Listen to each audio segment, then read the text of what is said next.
Welcome to the meeting. I'll go back here. Yeah. Welcome to the meeting of the Morganton City Council.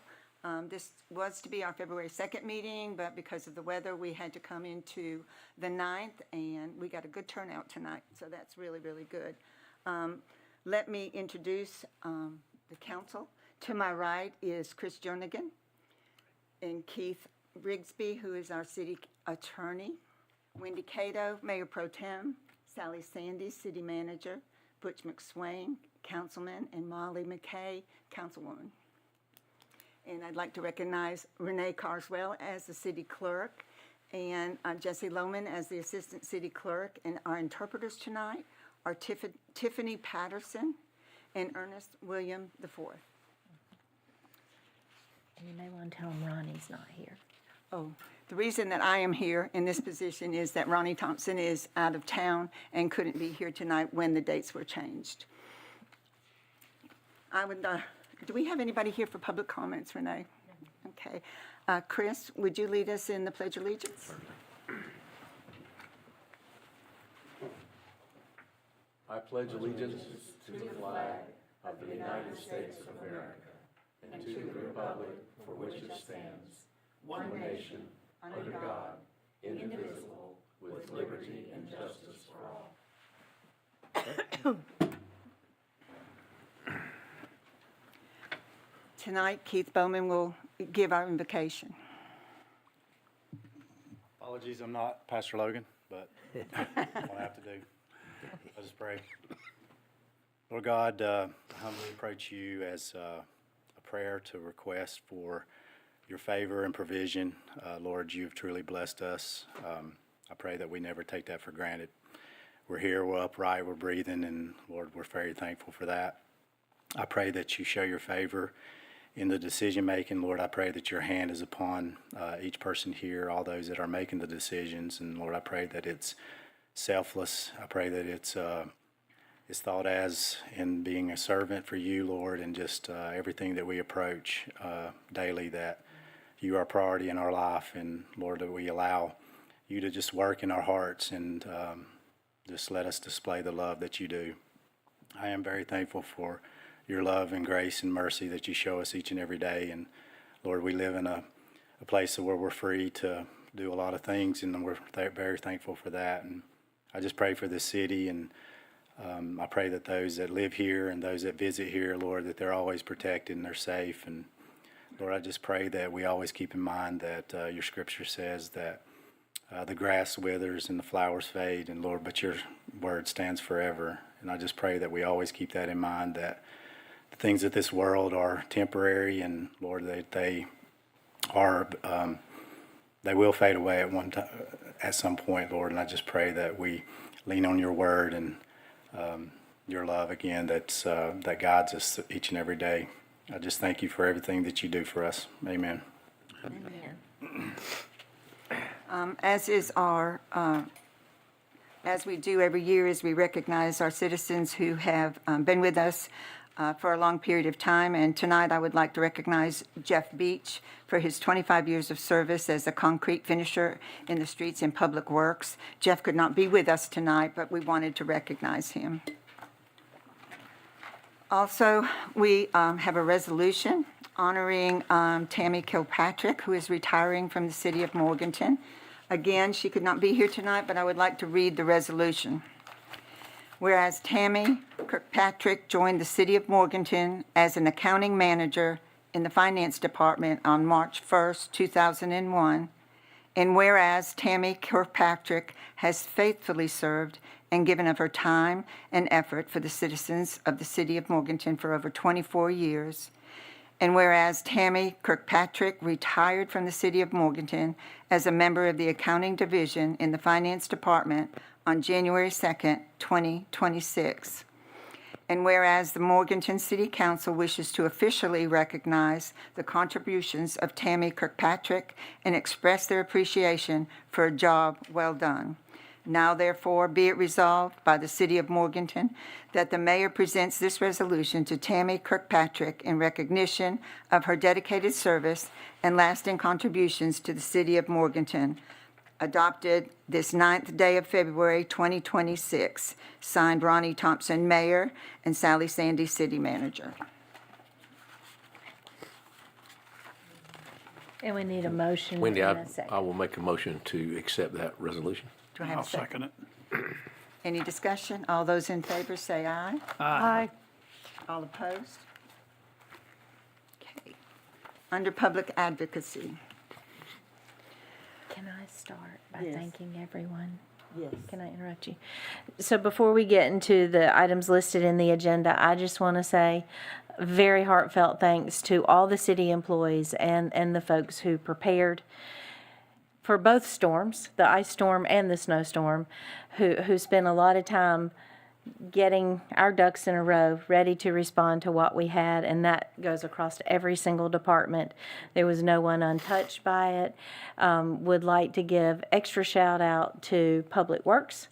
And we had some citizens here tonight who have come to let us know what a monumental job was done in getting our streets cleared and our sidewalks and getting us able to use our community again, and also to distribution and collection and water resources.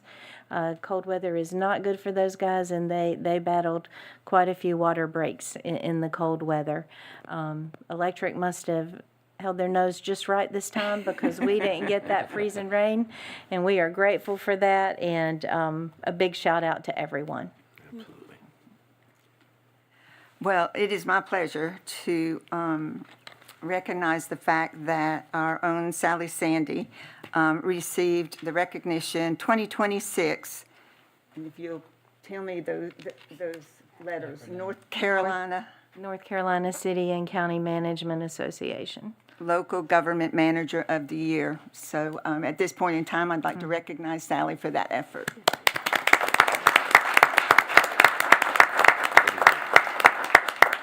And it is my understanding, Sally, that this only began about 5 years ago, that they started doing the recognition for the managers. So- That is true. This is the first year that I think they divided into the small cities and the large cities, and anything 10,000 or above is considered a large city. Wow. So, Yeah. I'm Fantastic. very proud of There that. are like 200 cities in North Carolina that have under 10,000 population. Wendy, can I say a couple things? Of course. Thank you. So, this process was a little tedious. Sally and I were going to attend this conference, and I received the email that said, please nominate if you have someone, and immediately, the staff that I gathered around, we immediately thought, there's probably nobody in the state that's more deserving than this award. So we kind of, Sally said we were all scheming and that kind of thing, but we were not. We were following process. And They're so, liars. so we had kept it secret, and we put some stuff in, and Miss Cato wrote a letter, and several others, and we knew about this for about a month. And so trying to keep it secret. Of course, the weather didn't participate with us very well because Sally said, Rob, the weather's getting bad, maybe we shouldn't go. And I said, Sally, this is my first one. I really would like to go. So then it came, well, we'll condense it and shorten it. And I said, well, okay, as long as we can go to the luncheon on Thursday, because I think that would be, it's kind of a formal thing. And so trying to, and then I had her husband lined up to go. And of course, she shot that down. He didn't have no business going. So it was a series of events that took place to keep this secretive. And, but we pulled it off. But I can't think of anybody more fitting that deserved this. And I want to read something, part of the letter that we sent in, the staff and I, we all got together and all kind of put our minds together. So I'm just going to read a little bit of this. With 30 years of local government experience, Sally brings depth of knowledge and perspective to her role that instills confidence throughout the organization and supports continued growth at every level. She serves not only as a leader, but also as a counselor, a mentor to staff and colleagues. I added the counselor part because I need some every now and then. Sally engages in complex discussions regarding a $300 million master plan with state and federal representatives, while also speaking with compassion and clarity to a local family devastated by the loss of their home from a hurricane. This balance reflects her servant leadership and her belief that effective local government can and should improve the lives of the people it serves. And I think that doesn't sum up all of her life, but a lot of it. And I say, along all of my other employees and everybody listening at home, well deserved. Thank you. I think we can do that.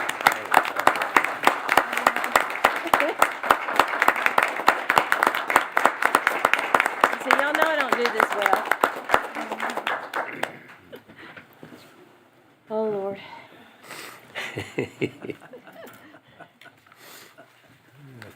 Wasn't expecting that either, huh? No, they really surprised me. And when Joe Sandy said, I think I'm going to go to the meeting with you, I said, what for? You're going to sit in a hotel room? That's dumb. That's what she So said. anyway, thank you. Thank you very much. Do I get to say something? You do. Wait, I'm sorry. You want this? Let's come out here. We're good at this, aren't we? I'm not very good at this. Okay. So do I say it here or there? I don't know what I do. So first of all, they really did surprise me. Second of all, this belongs to an awful lot of people. I also cry a lot in public for those of you who aren't here at a lot of our meetings, so retirements, all kinds of things. Yesterday was my 33rd anniversary with the city of Morganton. I started here 33 years ago as the finance director, and in 1998 became the manager. And when my husband and I moved here in 1993, we said, well, we're going to live here for 5 years and be gone. So that plan did not work, because we are still here. This really was earned by former Mayor Mel Cohen, who had the guts to take a chance and let me do this, and encourage me to do this, to city councils, and they've been great, and folks who have been very supportive. To a staff second to none, employees that I can't possibly say enough good about every single day. They are the ones that make this community work. They're the ones that in the last 2 weeks went above and beyond to make sure that our lives were easier. To my family, because they have supported me a lot. So this really was earned by a whole lot of people, not just me.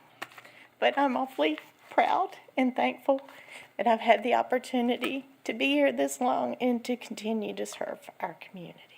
So, and that's it, because I can't say anything else. Thank you.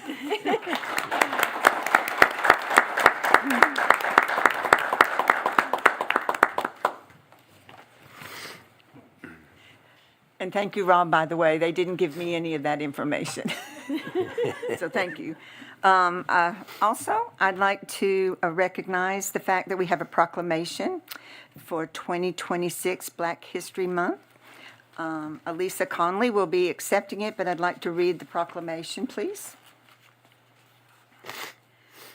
Whereas noted historian Dr. Carter G. Woodson announced the second week of February as Negro History Week in 1926 in order to increase public awareness and appreciation of the important role that African Americans have played in shaping America's history.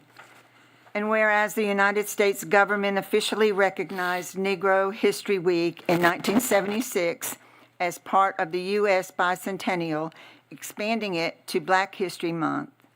And whereas America is a melting pot of cultures and ethnicities, all part of the land of the free, Black History Month fosters cultural awareness and understanding while encouraging education about contributions made by Americans of color. And whereas the contributions and partnerships of African Americans have been vital to the growth and development of the city of Morganton.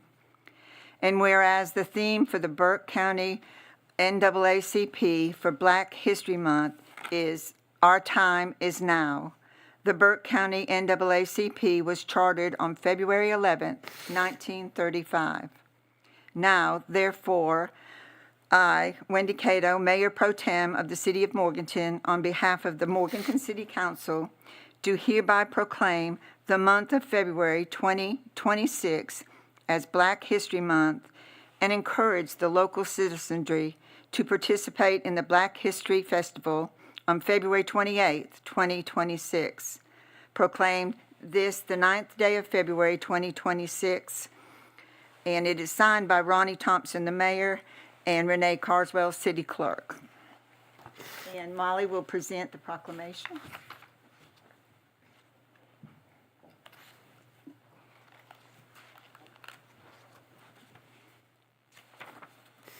It's certainly my pleasure to be the one to hand this to you in recognition of all the important contributions of the local chapter of the NAACP and all the hard work that you do on their behalf. Thank you for your efforts. Thank you.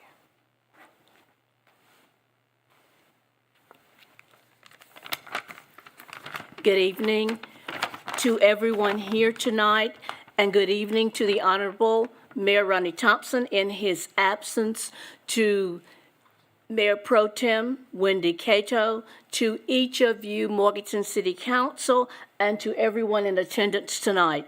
It is an honor to accept this Black History Proclamation on behalf of the NAACP Burke County and the community. February 2026 marks the 100-year anniversary of the recognition of Black history in the United States. That is 100 years of excellence, community, and history. Dr. Carter G. Woodson's vision in 1926 was to integrate Black history into American history, to integrate that history into the educational curriculum, public libraries, churches, and communities. Dr. Woodson brought attention to the unnoticed, the unreported, and the all too often unrecorded contributions that African Americans had made in our country. Our theme this year is Our Time is Now. Black History Month is a time to recommit, to reflect, and it is a call to action. City of Morganton, it is our time to work together in community to continue building a city where every person is valued, a city without barriers, where real change happens, and where justice is not promised, but it is delivered. You are invited to come out and join with us on February the 28th from 10 a.m. to 4 o'clock p.m. at College Street Recreation Center, where we proclaim, we honor, and we remember the contributions and the legacies of those who helped to build our nation, those who fought against injustices to secure opportunity for all citizens, those who advocated the cause of civil rights, and those who strengthened our families and our communities. Thank you. Thank you. Mayor Pro Tem, if I could, just a moment, I'd like to point out for anybody that didn't notice the date in the proclamation, this unit is 91 years old. Mm-hmm. It was one of the first chartered in North Carolina, and we're proud of that fact, and I think it really shines well of our community also. And thank you, President Connelly. Next, I'd like to make the announcement that we will hold a city council workshop on Friday, February 27th at 8:15, beginning at 8:15, and will end at 4 o'clock at the Morganton Community House and various other locations. Upcoming events: Art in the Hall. February and March 2026 features Robert Patton's American Flag Assemblage, a special flag display to launch a year-long series of displays celebrating the nation's 250th anniversary. The display serves as a sampling of more than 20 Revolutionary era flags from Robert Patton's personal collection. Mr. Patton represents the historic Burke Foundation, Colonel Alexander Irwin Chapter, Sons of the American Revolution, and the American 250 North Carolina Burke Committee. Also, the American Red Cross Blood Drive will take place on Thursday, February 5th, from 9 a.m. to 1:30 p.m. in the council chambers here at City Hall, and this is open to the public. There will be a winter pop-up market Saturday, February 14th at 9 a.m. to 1 p.m. on 111 North Green Street. Parks and Recreation, baseball and softball registrations are online and is now open through February 18th. Bethel Park update. Brian, are you here for that? Everybody's waiting to hear this. Sure they are. And good evening, council, city manager. I did want to say, backing up to baseball, softball, again, this year, the Catawba Meadows is not open yet, so all of that will be played still at Shuey Park. And Gene Turner, we made it work last year with, I think we had 370 kids. So it was, it's not easy, but we made it work. We'll be doing that again this year, and then hopefully next spring we'll be able to be back in our Catawba Meadows.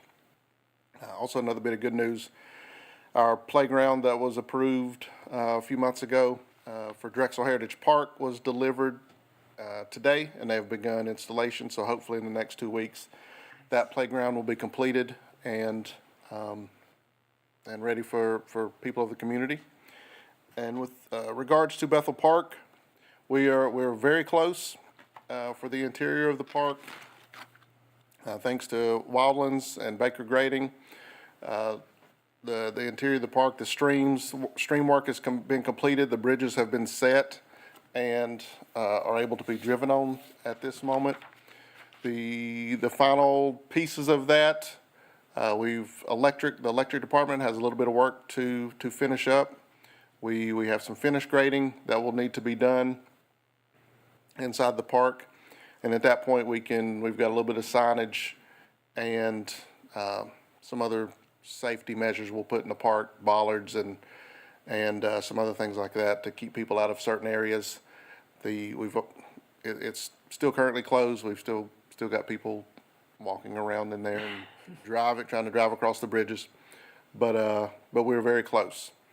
Once we get those pieces finished up, we're hoping in the next weeks, hopefully, not months, weeks, to be able to have the interior of the park open.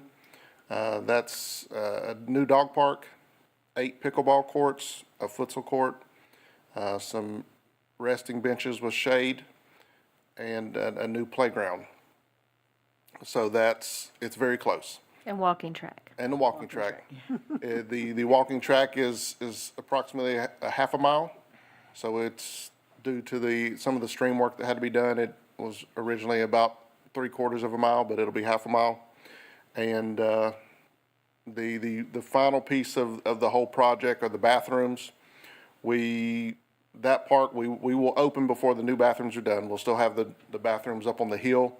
We're working on cleaning those and maybe freshening those up a little bit, but we'll add some new bathrooms to the large parking lot area that will be ADA accessible, and you will be able to come in, leave the restrooms, go into the park. You don't have to climb the hill to go to the bathroom, and those we have until late fall to get that part of the project done, but we will open before those bathrooms have been started.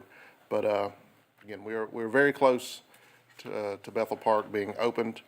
And to finish up, we do have a video to show some of the progress that has taken place at the park that Janelle and Chad Medford did for us. So Chad, if you want to go ahead.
Nice.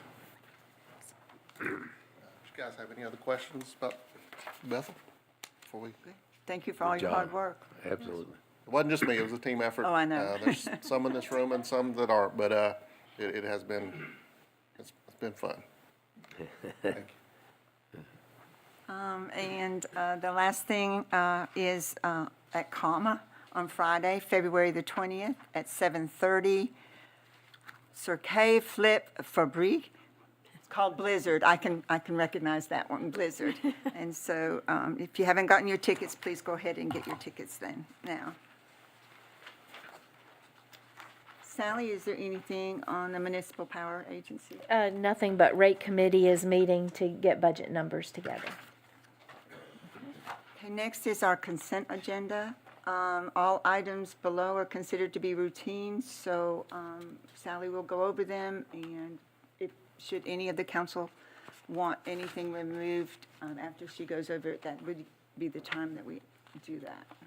So 3 separate items for those of you viewing at home. It is minutes from our January 5th meeting, the approval of the 2026 downtown calendar of events, and the associated ordinance that schedules the temporary street closures involved in that, and then setting the date for advertisement of unpaid real estate taxes, and that date would be March the 7th. 2026, and that is required by law, by North Carolina law. And that's it. Does anybody wish to have any of the agenda items removed? If not, I'll need a motion to accept the consent agenda. So move. Second, Second.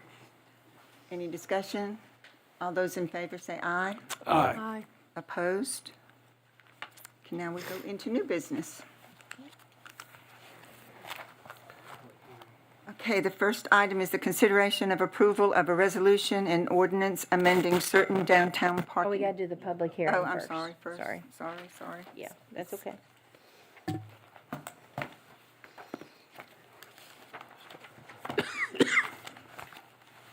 Okay, I'm going to be opening up a public hearing for the consideration of a request submitted by Robert Bigelow to rezone 6.15 acres located at 595 Cosby Road. Public hearing is open.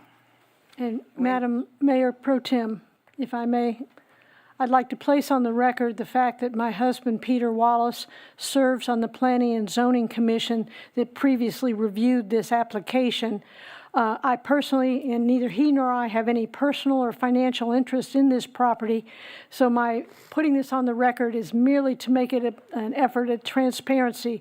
I do not feel that there's a conflict of interest that precludes my participation in this hearing and decision. Thank you, Molly. Okay, Wendy? Yes, thank you. So as Wendy said, this is an application to rezone. It's a 6.15 acre parcel recorded as 595 Cosby Road. Chad, if you can go to my screen. Maybe? Okay. So you can see the location there. It's located immediately adjacent to the I-40 and Cosby Road, exit 98, westbound exit ramp on there. Property is currently zoned exclusive industrial district with a phase 2 stormwater overlay. The lot is currently vacant and undeveloped. So the property, the properties around it to the east and north are owned by the city of Morganton. You can see they are vacant as well. They are also in zone EID, as is the land across Cosby Road and sort of to the north there. This strip that is in the yellow is zoned MID and is currently developed with single-family housing there. And then obviously you have I-40 to the south of it. Access to the site would be off of Cosby Road. That's a NCDOT road, so they're going to make the decision about where that access is and how that functions. The site has the potential to access water and sewer and electric services all from the city, but they are not quite at the site yet. The exclusive industrial district is established to provide for manufacturing, warehousing, transportation, utility, and similar uses, and it does not allow for non-industrial development because it's trying to preserve land for that heavier industrial development. The high-intensity district of which they're requesting to rezone it to is established to accommodate high-density residential and a wide variety of civic, institutional, retail, service, office, basically commercial uses along main arterials that don't have a harmful effect on existing adjacent neighborhoods or other commercial areas of the city. There is no proposal whatsoever to change the stormwater overlay. That would stay and would be subject to all of those requirements. You have a list of permitted uses that is comparing between the two zones. The biggest differences are HID does allow some residential uses, whereas, of course, you cannot develop any residential uses. In EID, there are also things in the industrial section that, often things that have potential off-site impacts, like asphalt plants, landfills, junkyards, and things that you can do in EID that you can't do in HID.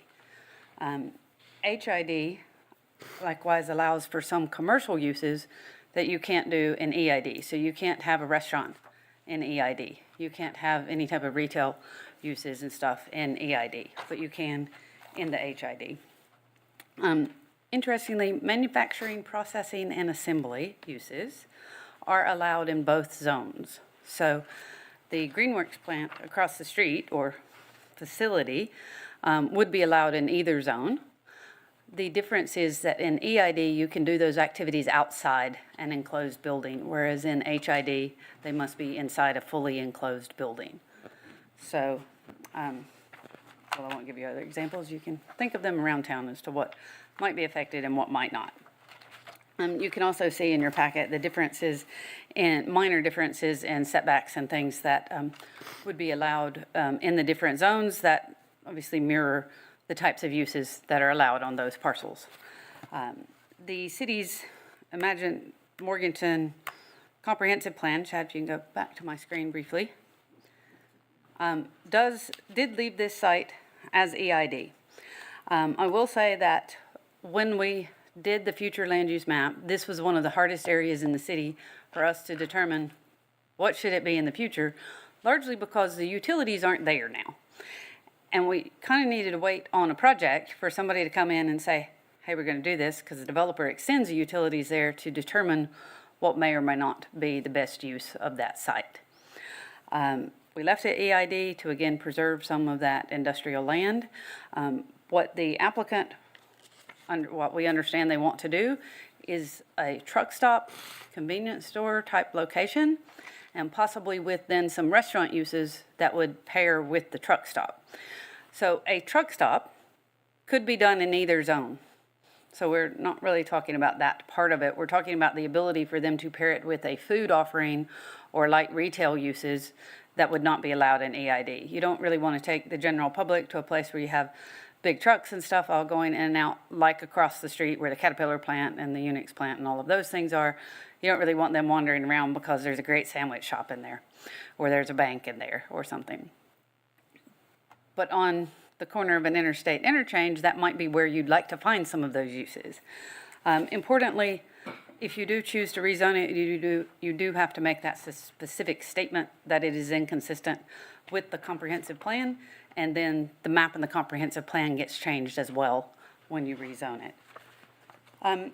When we reviewed, again, this section and the proposal, we noted while there aren't a lot of service uses there, there's actually nowhere for anyone in that industrial area to go for lunch in this neighborhood. So they end up driving all the way in to a couple of places in Glen Alpine or further into Carbon City or elsewhere along the interchanges to be able to access some of those basic services. So a rezoning to HID could see development that is in keeping with those commercial and industrial developments along Cosby Road. Like I said, the Greenworks facility across the street could be there, could be a truck stop, could be a convenience center, could be a restaurant or retail that could service the wider community. What it would do is then not allow the things like a junkyard next to these people's houses that are already established there. So hopefully providing some use that would be a little bit more consistent there. So while the buffer is reduced from 50 to 20 feet, if it's an asphalt plant, I'm not really sure that's going to matter very much on there. So in looking through all of those, I want to be very specific that when we rezone that, we do not feel that the traffic is really going to be much of an issue because the majority of the traffic from this site is expected to be off of interstate and back onto interstate. While people along Cosby Road be expected to use it, the big draw is probably going to be the existing industrial areas that are right there. It's very difficult to get, as we heard at the hearing, a transfer truck down Cosby Road. We don't expect a lot of them to be going there, and that can be modified. DOT would require a traffic study for any development of this parcel, given how close that it is to the interchange and how the accesses and things would work. And we do understand that the applicant has one underway with DOT.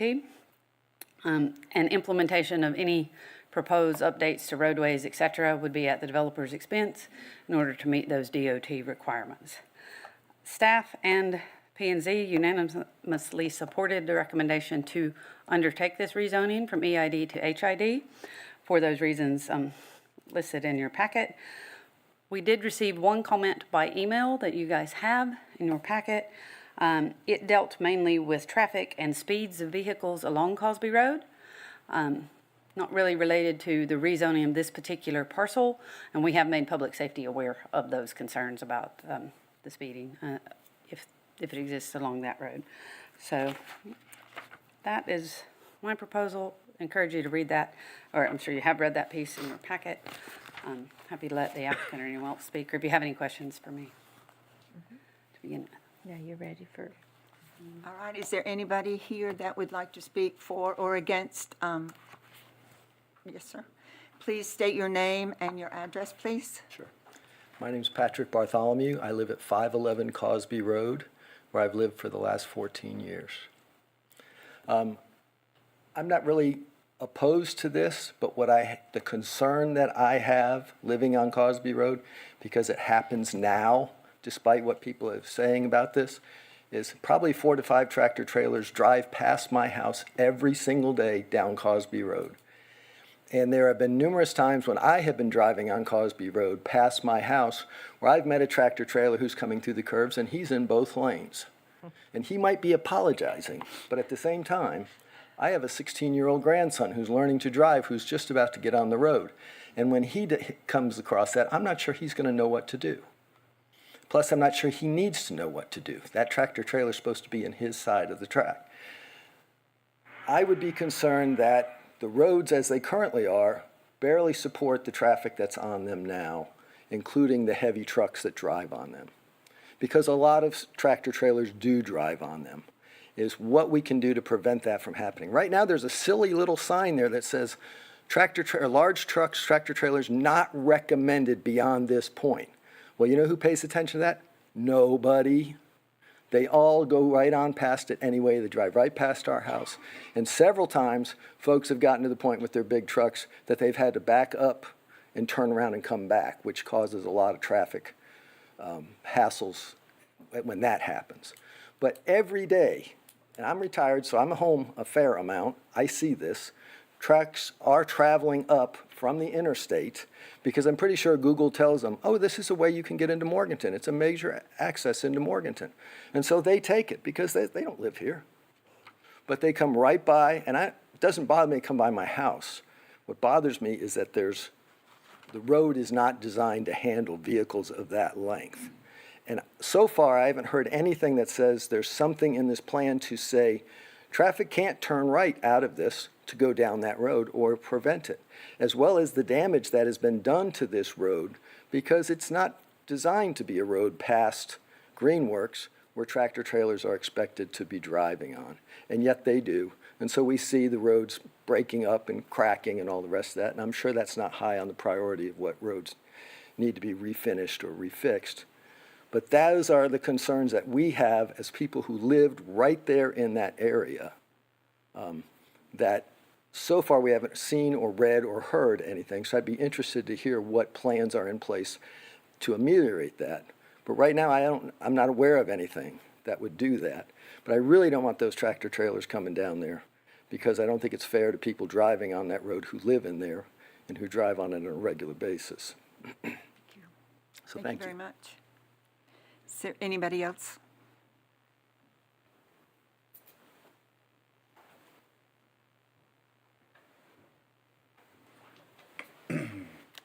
Good evening. I'm Robert Bigelow with XPR, and this is our proposal you're considering tonight.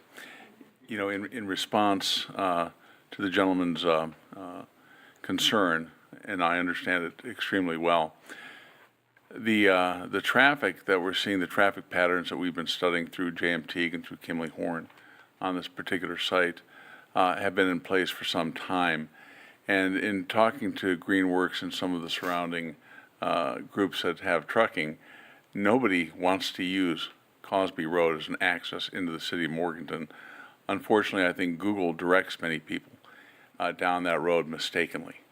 And it certainly is our intention to work with both the city and the NCDOT to, and ameliorate is a great word to use, to ameliorate that situation by restricting truck turning a right onto Cosby Road. Our intention is only to take as much of the traffic off of Interstate 40 into the truck stop center. And we certainly have worked with NCDOT to the state to make sure we have the appropriate axle decel lanes, the appropriate stems coming into the actual ingress point to make sure that there's stacking and appropriate turn radius or radii to make sure the trucks can take a left out and get back onto the interstate. But we're willing to place signage, whatever else we can, to deter truck traffic from going to the right, because I agree with everything he said. That road is not built for truck traffic. So whatever we can do to help that situation, we will. So, thanks. Is there anyone else who would like to speak tonight? Consider it closed. Close the public hearing. What is the intention of the council? I'll enter a motion to approve the rezoning of 595 Cosby Road with the PIN number 177-233-5858 from exclusive industrial district with the Phase 2 storm overlay to high-intensity district with the Phase 2 stormwater overlay, which is inconsistent with the adopted Mission 2030 comprehensive plan, but is considered suitable as the potential for development of the site with general commercial uses as permitted under the high-intensity district will fulfill community needs for service users in this locality and could also service travelers as is common at interstate interchanges. It's also permitted uses in the exclusive industrial district that could have potential unfavorable off-site impacts for existing residential dwellings in the locality would now be prohibited in the high-intensity district. Manufacturing, processing, and assembly uses inside fully enclosed buildings would continue to be permitted in the high-intensity district. Utility and traffic impacts for future development can be managed at the time of development and are not expected to create any issues for the existing community. And preserving the Phase 2 stormwater overlay will ensure the continued application of the city's Phase 2 stormwater ordinance. Thank you, Butch. Do I hear a second? Second. Any discussion or any questions for Wendy? I assume that road is a DOT road all the Yes, way sir. in. It's not, It is. no part of that is ours. That is correct. But we can approach with these problems to the DOT, which I'm Yes. sure the developer will too, but. DOT has already contacted the city Oh, okay. about the traffic impact assessment and has expressed willingness to work with us on making Good. changes, I guess, that they could to that road. But it is up to them. The zoning, though, really doesn't affect, The truck stop proposal, is allowed in either zone. right. The That's- question is really whether or not the proposed potential restaurant outlets, so fast food restaurant outlets, which are probably going to be visited by regular personal vehicles rather than the tractor trailer trucks, whether or not those would be allowed on the site. Obviously, if the semi trucks have parked at the truck stop, they could also utilize the restaurants. So, or retail uses or other things that would be there. Any other discussion or questions? All those in favor say aye. Aye. Opposed? Thank you, Wendy. Thank you, sir.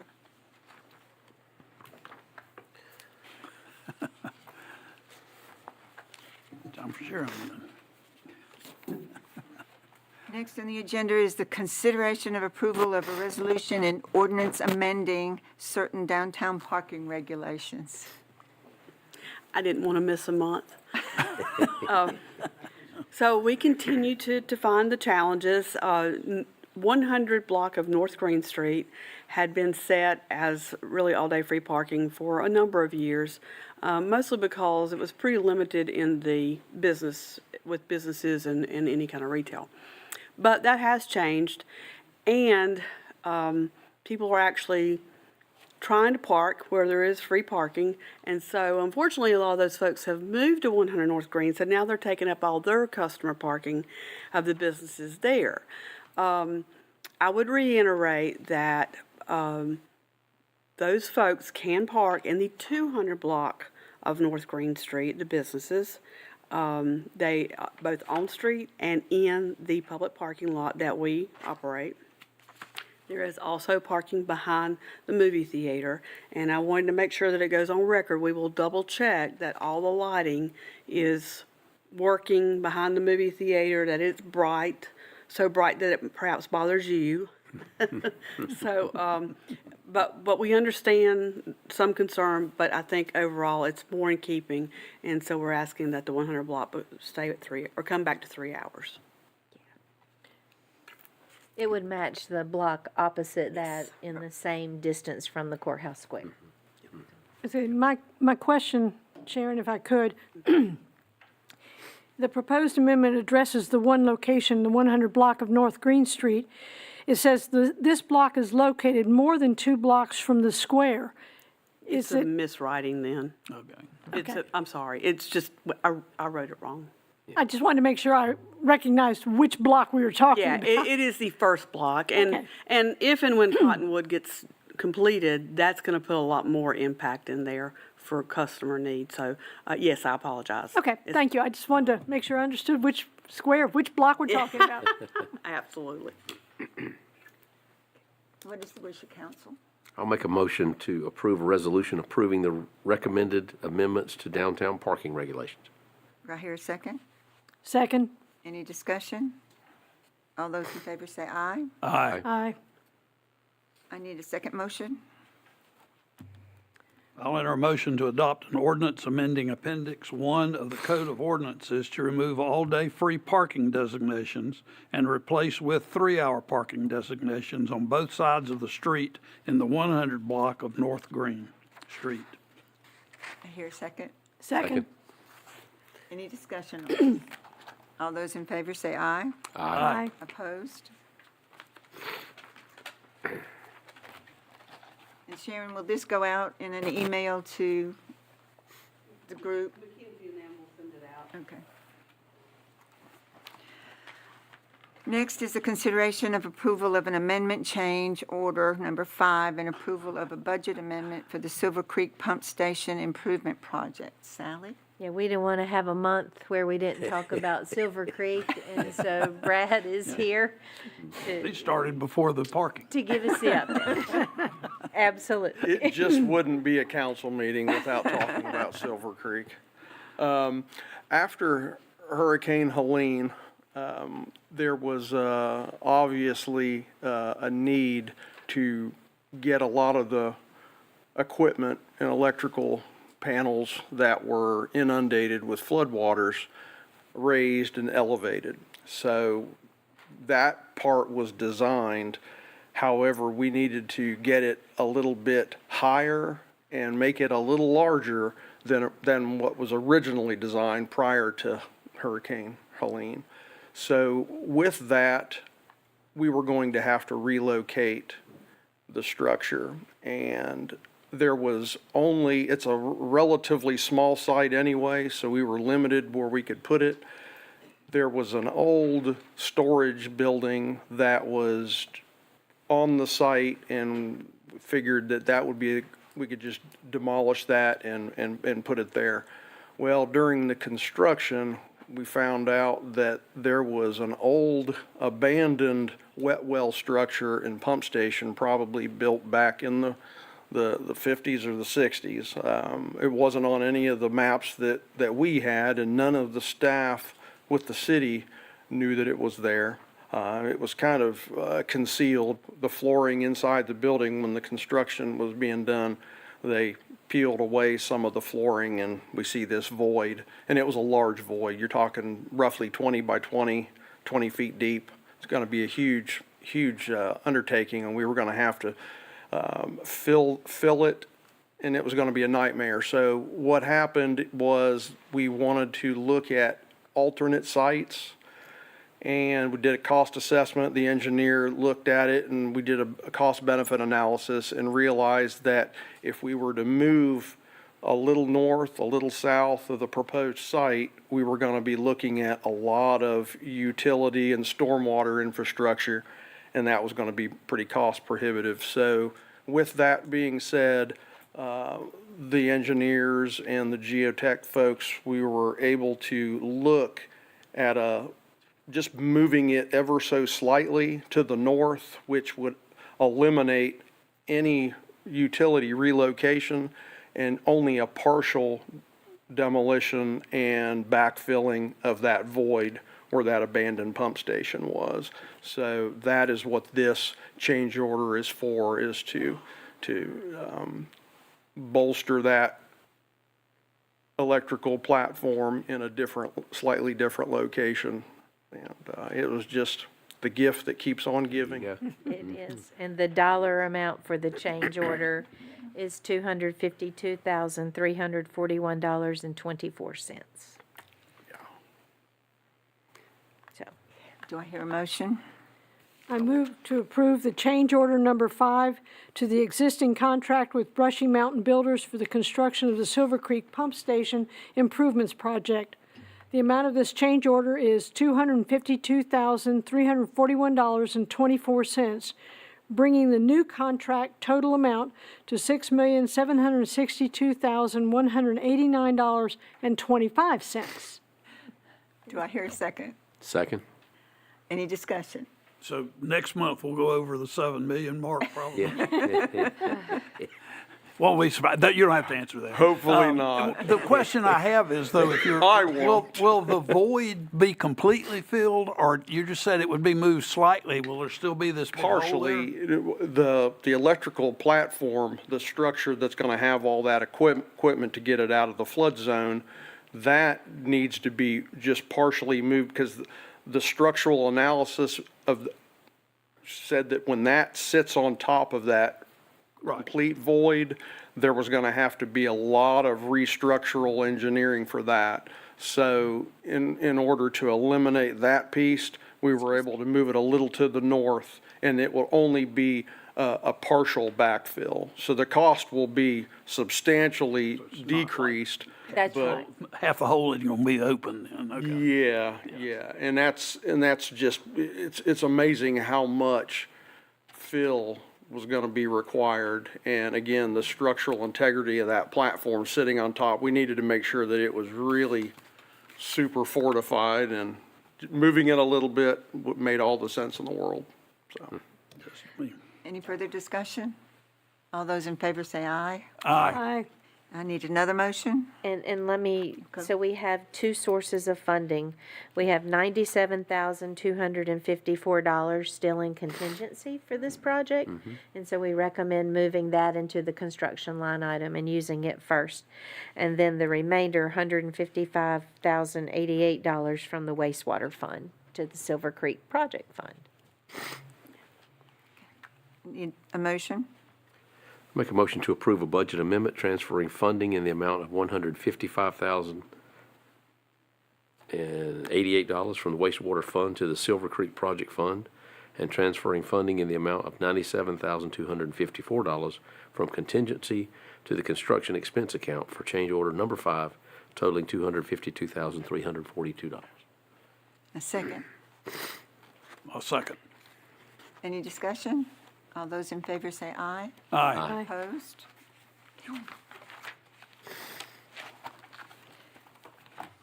And I hope we don't hear too much more from that. Well, we're getting closer to the end, so sooner or later, we're gonna run out of things to talk about, I hope, and money don't to count on it. spend, Except the grand Bored to party death opening. except the grand opening. Okay, we are a consideration of rejecting all bids for the North Green Street streetscape project. Speaking of gifts that keep on giving. Yes. So you will recall that we have been working on this project for several years, and that we had received some grant funding to help with this project. And this was the streetscape work from Union Street heading up North Green to the new lot where Morganton Savings Bank is being built. And we have had engineering work done, and we have beat our heads against the wall trying to figure out how to do this. We have bid the project twice. The first time, we received one bid, so we were not able to open it because state law says in a formal bid, if you don't receive 3, you cannot look at the bid that you receive. You are then allowed to rebid it. So we rebid that. Went a second time, opened bids, and we received bids, and we received one bid again. State law says that you are allowed to open that bid. So we did open that bid, and it is $2 million over budget. So that is really a number that value engineering and changing the scope of the project are really not options for. If we change the scope of the project more than 10%, then we have to go back through design, back through everything that we've done thus far. The grant dollars that we had received have a time limit, and that time limit is for this project to be completed. Not those dollars spent, but complete project by the end of 2026. And one of them by December 1st of 2026. And there just is no way to do this. If we weren't dealing with everything from Hurricane Helene, maybe we move some things around, we reprioritize, we try to make this work, we do some value engineering, see what we can do. But there's just no way possible for this to occur at this time. And we are recommending that at this moment, state law requires that we reject the bid that we have received and that we put this one on the back burner and come back in the future. I need a motion. Motion to reject bids for the North Green Street streetscape project and direct staff to put the project on hold and to revisit in the future if funding allows. Need a second. Second. Any discussion? Sally, one question. Will we be able to apply for that grant again? If that grant is available, so the commerce grants, right, so they came out as one-time grants. They may have those grants again. I mean, it may, if they get state funding for that and those sorts of things. So obviously, we'll try to keep a lookout with anything that comes available. But it just seems like this one is just not in the cards right now. Too many strikes against it, and it's not like us to give up, but at this point, I think the wisest thing and what we owe to the taxpayers is to not move forward with this at this time. Well, and we are putting it on the back burner. We're not giving up on it, but at this point in time, it's hard to give back money, though, it really is. Okay, any further discussion? All those in favor say aye. Aye. Opposed?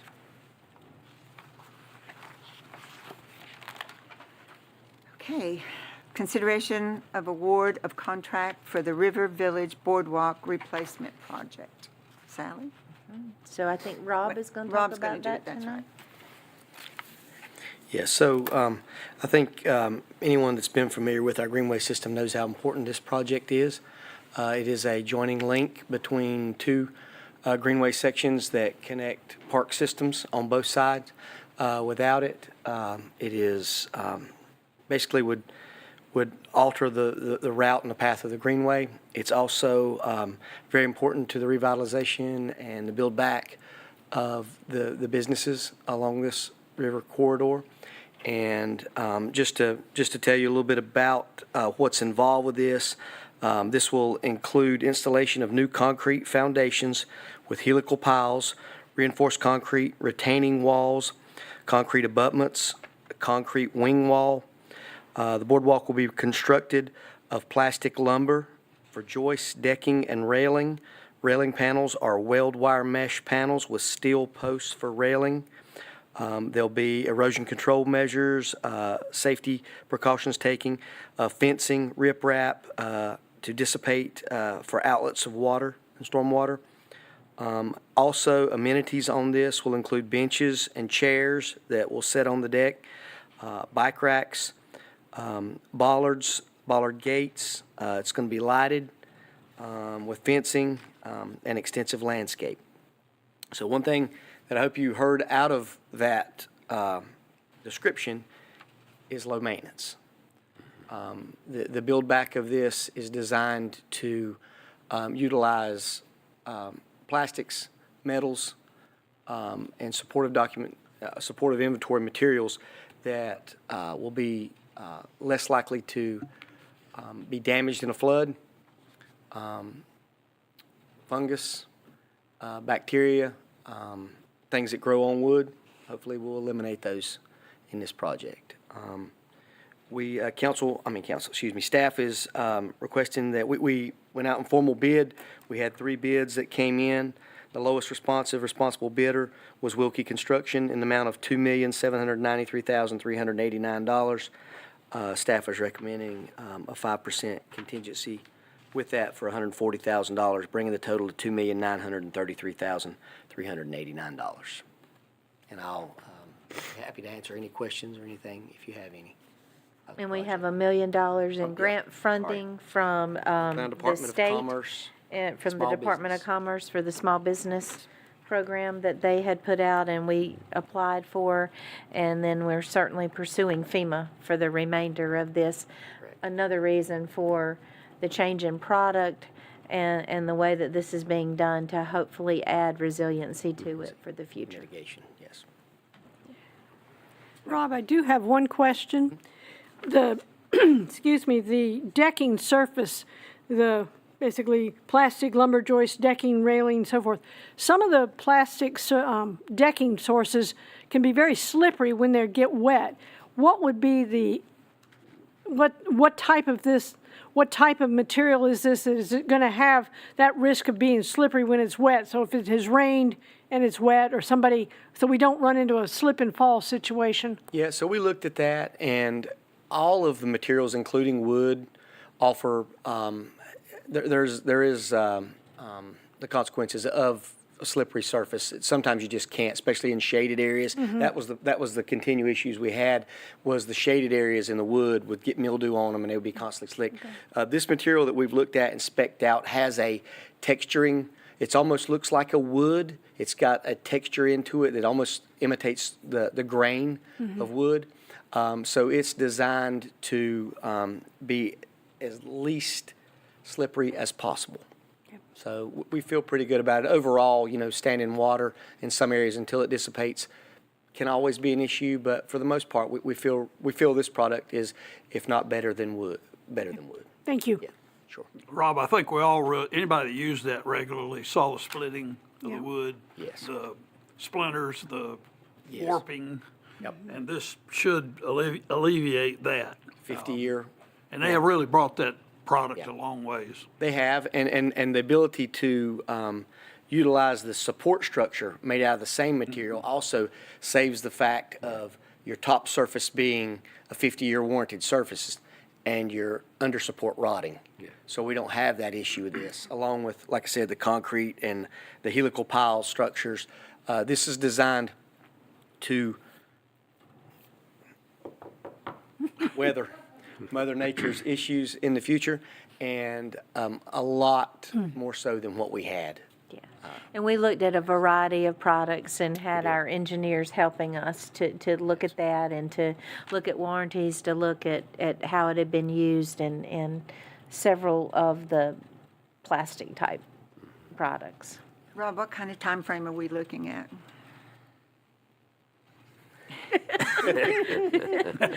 As soon as possible. You want to talk to me about that, Brandon? About the end of April, right, Brandon? Second week in March. That's the number one question. Unfortunately, I'm going to hand this one off to Dave Smith, but Dave was in my office asking me about it at 4:45 this evening. He's ready to go. He and I plan to review this and get him started this week. The start time probably is going to be dependent on getting the helical guys mobilized and the lead time on the plastic lumber. The plastic lumber is an incredible product. I've watched some videos on how it's made. It's made with recycled material. It's low impact where it's made. It's little to zero impact here. And like Rob said, treated lumber is garbage compared to what it was 20 years ago. I would say that you won't get more than 20 years out of brand new #1 grade treated lumber, and this stuff seems to be, theoretically, it's perfect for what you do. I'm sure we're going to find some flaws, but Wilkie's ready to go. We could probably be ready to have a pre-con meeting sometime in the month of February, and we will be able to give some very accurate lead times during that meeting. Awesome. We're kind of excited to do it. It's a new product none of us have used. Nobody local really used it, so it's a new thing, and hopefully it's an improvement over what anybody else has got. Great, thank you. Thank you very much. Okay, I need a motion. But it's one of the most exciting and anticipated things next to Bethel Road that I've talked to people about, and the ball field. So I'd like to enter a motion to award a contract to Wilkie Construction Company Southeast LLC of Lenore, North Carolina, in the amount of $2,933,389, including a contingency of $140,000 for the River Village Boardwalk Replacement Project, and to allow the mayor and the city manager to execute all agreements regarding this contract. Do I hear a second? Second. Any discussion? All those in favor say aye. Aye. Opposed? I need another motion. I'll move to approve a budget amendment to set up funding for the River Village Boardwalk Replacement Project in the amount of $2,933,389. Second? Second. All those in favor? Aye. Aye. Okay, we have the consideration of approval of budget amendments accepting and transferring funds related to Hurricane Helene. So last couple of months, we took a vacation from these and have two to put before you tonight. And it's good news. It recognizes some funding that we have received from FEMA for some of the Helene expenses that we have turned in. And that we have received $1,359,103 for that. And we need to do two budget amendments.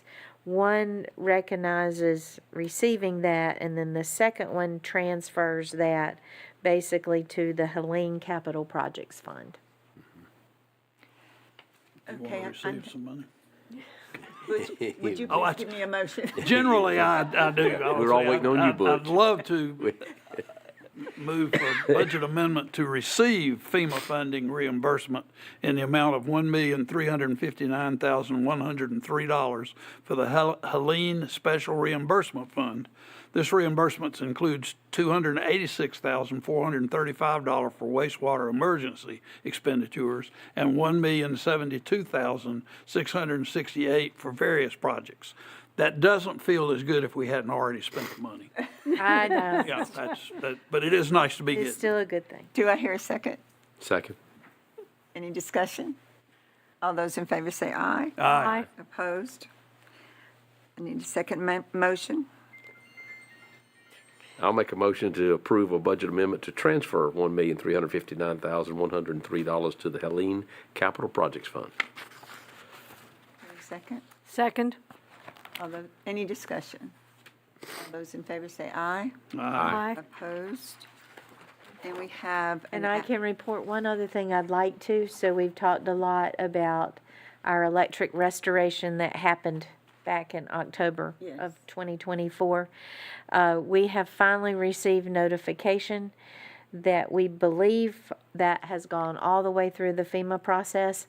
Now it goes to the state and through that process to ultimately be finally approved and to get a check. But we have been approved for $904,000 in reimbursement for the money that we spent restoring the electric system. Very good news. Okay, we have one new business, a consideration of an award of change order number 1 to McAdams for I think structural. we have to do the appointments first. Oh, the appointments first, okay. Sorry. I can do that, no. There's a consideration of appointments for boards and commissions. This one is to the Morganton Housing Authority. There are currently 2 expiring terms on the Morganton Housing Authority Board. The expiring terms are for Teresa D. Hart and Brian Black. They have both been consistent members of the Morganton Housing Authority and are willing to continue serving on this board. Morganton Housing Authority Director Victoria Smith has requested that Teresa D. Hart and Brian Black be reappointed for a 5-year term, which will expire on February 1st, 2031. This is a mayoral appointment, and I have been told that I can do this. So, Mayor, I am to reappoint Teresa D. Hart and Brian Black to the Morganton Housing Authority Board with terms to expire February 1st, 2031. And then we have consideration of appointments to boards and commissions. This is a city council appointment, and Susan Scheller has requested to step down. Therefore, one position is vacant. Ms. Scheller served on the Board of Adjustment for several years, and we appreciate her service. Staff received an application from Leanne Britton to fill this vacancy. Staff recommend appointing Ms. Britton to serve a 3-year term ending on June 3rd, 2029, to replace Ms. Scheller. I need a motion. I'll make a motion to appoint Leanne Britton to the Board of Adjustment for a term to expire on June 3, 2029. Second. Second. Any discussion? All those in favor say aye. Aye. Opposed? Now. Yes, yes. All right. We have consideration of award of change order number 1 to McAdams for structural engineering design services on reconstruction of the Catawba Meadows concession building. Yes, so several months ago, you all awarded the contract for the engineering services for the restoration of the buildings and the fields at Catawba Meadows and the soccer complex. And we did that contract to McAdams. Since that time, they've been working and they've done some more assessment to the buildings and looking at our opportunities. Staff asked them to also look at ways that we could make those buildings that we are doing work to more resilient in the future. Are there ways that we can improve their ability to take future flood events or to do some of that? And so they are willing to do that for us, and the amount for that is $6,200. That is the change order. Hopefully, what we're going to get out of this, they are designing that we can build back with more flood-resistant materials that will mitigate the risk in the future, to look at opportunities to change, and again, this applies to the buildings. Anything that we can do there that hopefully helps us to qualify for FEMA funding for that. And I know this says that the original money for this was used in the cash flow loan, and we would just add this to Correct. that. Okay, I need a motion. I'll make a motion to award change order number 1 contract to McAdams in the amount of $6,200 for engineering design services of Catawba Meadows Park concession building, and to authorize the mayor and/or city manager to execute change order number 1 and any other necessary documents. Second. Yeah, I'll second. Any discussion? All those in favor say aye. Aye. Opposed? And is there anything else that needs to come up to council? If not, we are adjourned.